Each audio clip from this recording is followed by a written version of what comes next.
Drama serial कैसी तेरी खुद गर्जी की आने वाली एपिसोड में आप सभी देखेंगे कि बाबा साहब के घर आते ही शमशेर बाबा साहब पर टूट पड़ता है। लेकिन बाबा साहब भी शमशेर से कहते हैं तुम निकल जाओ इस घर से, मेरे घर में तुम्हारे लिए कोई जगह नहीं है। मैक शमशेर के साथ जाने की बजाय अपने वालिदैन के घर जाने का फैसला कर लेती है। तो शमशेर उसे कहता है जो कुछ भी हुआ है उसमें मेरा कोई कसूर नहीं है। हाँ मैं मानता हूँ मैंने तुम्हें पाने के लिए बहुत से गलत रास्ते इख्तियार किए थे, लेकिन सब कुछ तुम्हारी मोहब्बत में मैंने किया। फिर भी तुम जाना चाहती हो तो चले जाओ। शमशेर अपने दोस्त के पास रुकेगा। शमशेर के बाबा उसके अकाउंट सब कुछ ब्लॉक करवा देंगे और उसके बाबा शमशेर की मामा से कहते हैं जब अकल ठिकाने आ जाएगी तो खुद ब खुद घर आ जाएगा। आखिर शमशेर भी उन्हीं का बेटा है, उनसे भी ज्यादा जिद्दी है।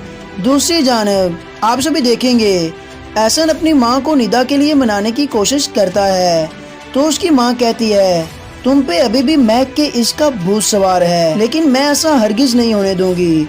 वो बहुत ज्यादा गुस्सा करती हैं, लेकिन एहसन अपने फैसले से पीछे नहीं हटेगा। निदा और एहसन का निकाह हो जाता है। दूसरी जानब आप सभी देखेंगे शमशेर मैक के वालिदैन से माफी मांगने के लिए आता है और उन्हें कहता है मैंने आपको बहुत ज्यादा अजियत दी है, आप मुझे जो सजा देंगे मुझे मंजूर है। मैक से कहें मेरे साथ घर चली जाए।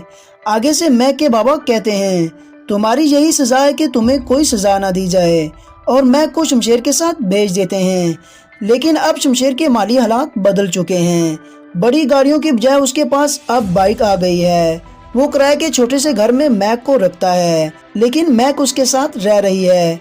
वो लोगों की बातें नहीं सुन सकती, लेकिन एहसन शमशेर को ताना मारने से बाज नहीं रहता कि कहाँ गया वो सब कुछ। बड़ी गाड़ियाँ और गार्ड्स, आसमान से सीधा जमीन पर आ चुके हो तुम शमशेर, ऐसा क्या हुआ है? शमशेर उसे कोई जवाब नहीं देता और वहाँ से चला जाता है। कौन कौन चाहता है शमशेर और मैक एक दूसरे के साथ खुश रहें? बाबा साहब का क्या अंजाम होना चाहिए? कमेंट सेक्शन में अपनी मोहब्बत भरी राय का इजहार जरूर कीजिएगा।